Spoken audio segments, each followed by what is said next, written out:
and so on, you know, and then press this button, symphonic music in 4-channel sound, 16-channel sound, anything, you know, all possible pleasures are available.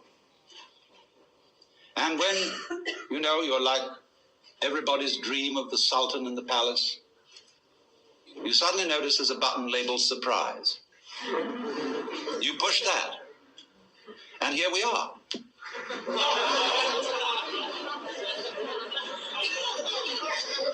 boredom a problem? Yes, boredom is, of course, the problem. Boredom is the other side of creativity.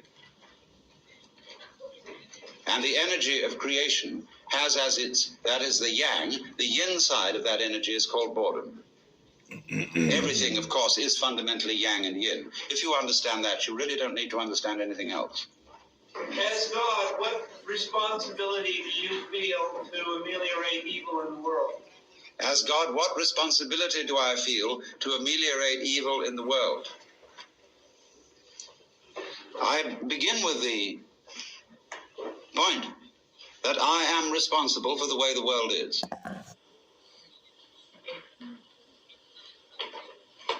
If I couldn't feel that, I'd have to blame somebody else. I'm not willing to do that because I know that under various changing circumstances, it might be appropriate for me to be as big a rascal as rascals have been.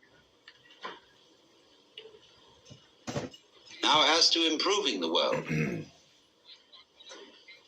the world is always improving. It may look to some people slow, but it's improving even when it is declining, because the world works in an undulatory process, like a wave. It goes up and it goes down, it goes up and it goes down. And it couldn't go up all the time, because if it did, we wouldn't know that that was up. So it goes down some of the time so that we can know when it goes up, because if we didn't know when it went up, it would be like being in a space where everything was light. There'd be nothing to write home about. There would be no black marks on the space, and so it would be like a piece of perfectly empty paper. Similarly, to be in a completely black space would also be a kind of unconsciousness with nothing to write home about, as there'd be nothing would make any difference. So therefore, if you're going to have black, you won't know that it's black unless you have some white, and if you're going to have white, you won't know that it's white unless you have some black. Why do you teach us all to love one another? Because if we get to that point, there won't be any of these ups and downs. We'll have to know you. Correct, but that's not a teaching, it's a koan. A koan. A koan is a Japanese word for a spiritual problem used in Zen Buddhism, such as, what is the sound of one hand? And these problems are given to those who ask questions concerning their spiritual development. And sometimes, as St. Paul pointed out, commandments are given not in the expectation that they will be obeyed, but in the expectation that they will reveal something to those who hear them. That was St. Paul's comment on the whole Mosaic law. Yes, sir. What? If we accept the peace, try to see that we are all God. Yes. What of the hereafter? Is there a heaven? Is there a purgatory? Is there a hell? The hereafter is, of course, now. Because if you will examine it closely, there is no when else than now. And if you want to make hell of it, you can make hell of it. If you want to make heaven of it, you can make heaven of it. Purgatory, purgatory. It's all here. Always was, always will be. Death. What is death? Death is an undulation in consciousness. How would you know you were alive unless you had once been dead? Yes. God, the same way that Jesus did, that you're God. Why was it unnecessary for him to have material possessions and necessary for you? It wasn't unnecessary for him to have material possessions.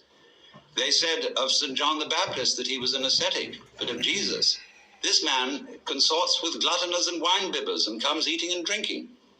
And when the Lady Mary poured precious ointment on his feet and anointed him, they said the same thing that the members of the vestry say to the minister today. Why this great expense? Couldn't it all have been sold for much money and given to the poor? But it's a problem. It is a problem, sure. But you see, in many ways, when you get down to these very deep ethical problems, where there sure is no easy decision one way or the other,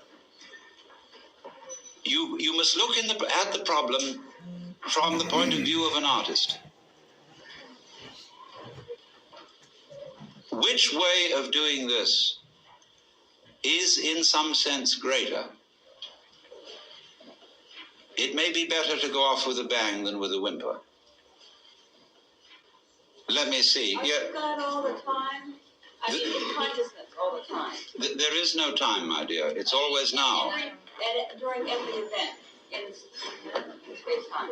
At every precise moment in consciousness, are you yes, if you put it that way, of course. You are consciously God as an experiencing unit on this plane of existence. Wait a moment, consciously, not necessarily, because that would spoil the fun. That's what I'm asking. If you press button surprise, you press the button so that you forget who you are. Right, so that you don't always know all the answers to a given problem. Yes, that's perfectly true. This is called, in the Bible, kenosis. In St. Paul's epistle to the Philippians, he says, "Let this mind be in you, which was also in Christ Jesus, who, being in the form of God, thought not equality with God a thing to be grasped, but humbled himself, and made himself of no reputation, and was found in fashion as a man, and became obedient to death." And so you get from this the kenotic theory of creation, held by some of the Greek fathers, that the creation of the universe is the self-emptying or self-forgetting of the Godhead. Yes, I think it's your turn now. How does your concept of the creation of evil, so that man could see how good is, differ from the old story of a man beating his head against the wall so he could feel how good it is inside? It's really rather like it. Because the universe is fundamentally a system which creeps up on itself and then says, "Boo!" And then it laughs at itself for jumping.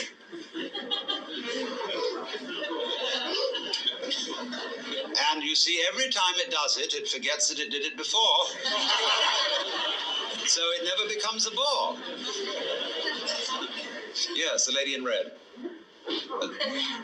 Can you make yourself into a point of consciousness and travel around the cosmos, such as Dr. Lilly was speaking of last night in Berkeley Observatory? Yes, but it isn't necessary to travel. The question is, can I make myself into a point of consciousness and travel around the cosmos and see things from all sorts of places? I say, yes, but it isn't necessary to travel. One is already there.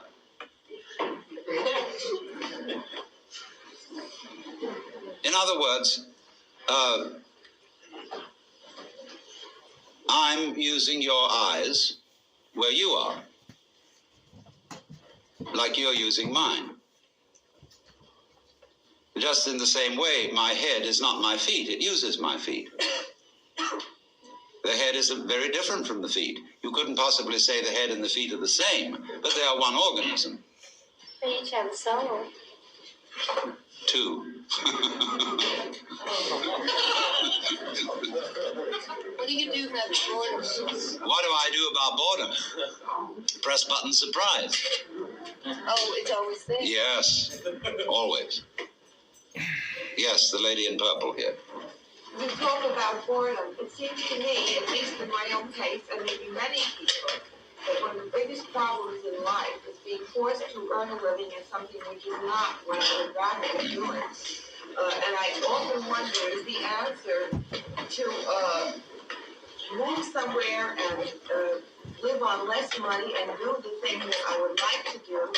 Or must I resign myself, as many people have, to do the thing that gets me the bread, and then in my spare time, sometimes try to make up for the many days and weeks and years of this kind of path living? What is the answer? Well, there are two sort of answers, one of which you've already indicated, which is to do with less and do what you want. Could be more. Which, but if everyone did that, you know, those things, many of the things that we sort of accepted as part of life, wouldn't get done. I think the objection, if everyone did that, is rather like asking what would happen if everybody wanted to catch the 4 o'clock train from Grand Central to Westport. Or if all the molecules of air in this room were suddenly to congregate over in that corner. There is a bare chance that it might happen, but very low. Yes. Would you say we're going around in circles trying to eliminate evil? Because we never will. There might not be any evil.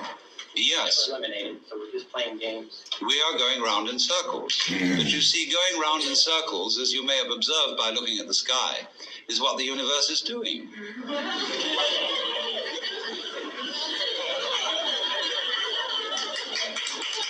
You see, before... As long as we recognize we're going around in circles, we're all right. Yes. Yes, that's the thing. It's a dance. And when you dance, you don't dance to get somewhere.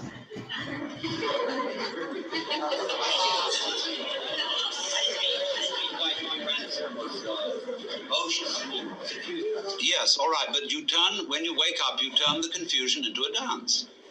And so I go back to your question. What is the alternative to clearing out of the job you're doing? And to say doing with less but having more fun? Well, there are ways of making almost any activity into a dance. Supposing you had to drive a bus in New York, which is a very harrowing job in the ordinary way, you must not take seriously anything about it.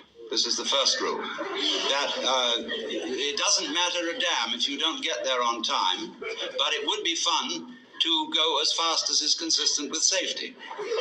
And therefore, you swing that bus, and you play things with the horn. You take the whole thing lightly, as if it is not serious. And because this is the nature, say, in ritual, when you have a procession. Now, people who don't understand religion don't know how to make the right kind of processions. There are those who go in military march, and they don't understand it because their objective is to get there.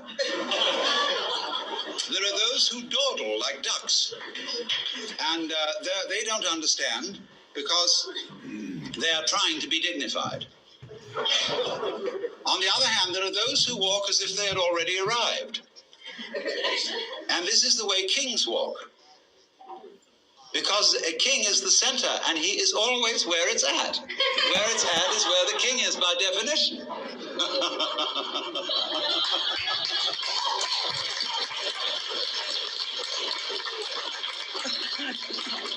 So, if you work in this way,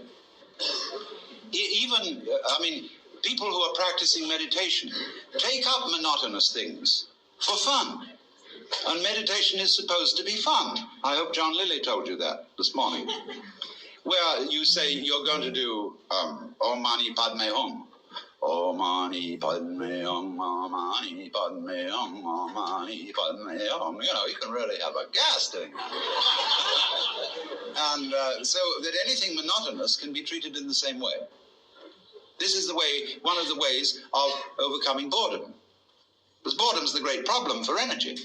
See, energy is always on the go. Yes, sir. Yes, the gentleman in the white shirt here. Does it bother you to be called mythic sometimes by people who are like the idea? Oh, no. No. Mythic is a great word. There's the question is it bother me to be called mythic? No. Myth is very powerful. Myth is fun. Myth is stories told to children.